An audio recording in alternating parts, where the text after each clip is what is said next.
Η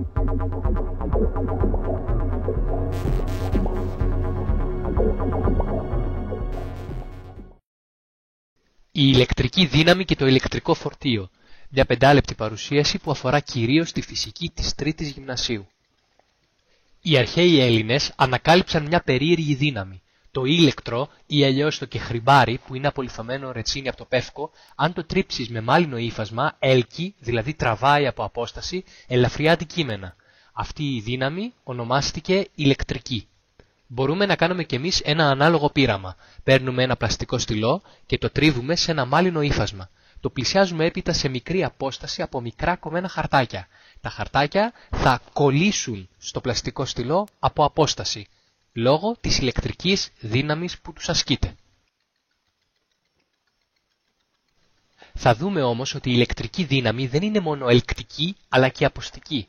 Παίρνουμε δύο γυάλινες ράβδους και τις τρίβουμε σε μεταξωτό ύφασμα. Θα παρατηρήσουμε ότι οι δύο γυάλινες ράβδοι αποθούνται μεταξύ τους. Αν πάρουμε επίσης δύο πλαστικές ράβδους και τις τρίψουμε σε μάλινο ύφασμα, θα παρατηρήσουμε ότι και αυτές αποθούνται μεταξύ τους. Ενώ αν πλησιάσουμε την γυάλινη ηλεκτρισμένη ράβδο και την πλαστική ηλεκτρισμένη ράβδο, θα παρατηρήσουμε ότι τα δύο σώματα έλκονται μεταξύ τους. Θα μιλήσουμε τώρα για την αιτία της ηλεκτρικής δύναμης. Αν τρίψουμε τα δύο σώματα με μάλινο ή μεταξωτό ύφασμα ώστε να ηλεκτριστούν, αυτό που αποκτούν είναι μια ιδιότητα που ονομάζεται ηλεκτρικό φορτίο Q. Έχουμε λοιπόν δύο είδη ηλεκτρικά φορτισμένων σωμάτων. Τα θετικά φορτισμένα σώματα που είναι όμοια με το φορτισμένο σε μεταξωτό ύφασμα γυαλί και τα αρνητικά φορτισμένα σώματα που είναι φορτισμένα όμοια με το ηλεκτρισμένο σε μάλινο ύφασμα πλαστικό. Από το πείραμα με τις ράβδους καταλαβαίνουμε ότι τα όμοια φορτισμένα σώματα αποθούνται μεταξύ τους, ενώ τα αντίθετα φορτισμένα σώματα έλκονται. Πώς όμως τα σώματα αποκτούν ηλεκτρικό φορτίο? Τα άτομα των υλικών είναι ηλεκτρικά ουδέτερα και ο λόγος είναι ότι έχουν τόσα πρωτόνια θετικά όσα και αρνητικά ηλεκτρόνια. Για να φορτίσουμε ένα σώμα αρκεί να μεταφέρουμε ηλεκτρόνια προς ή από αυτό. Ο απλός κανόνας είναι ότι αν δίνουμε ηλεκτρόνια φορτιζόμαστε θετικά, ενώ αν παίρνουμε ηλεκτρόνια φορτιζόμαστε αρνητικά. Ας δούμε πρώτα την περίπτωση της θετικής φόρτισης του γυαλιού. Αφού τρίψουμε το γυαλί με το μεταξωτό ύφασμα, προσφέρουμε ενέργεια στα ηλεκτρόνια του γυαλιού.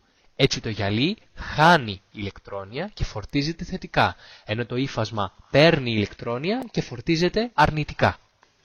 Από την άλλη, για να φορτίσουμε αρνητικά την πλαστική ράβδο, πρέπει να την τρίψουμε με μάλινο ύφασμα.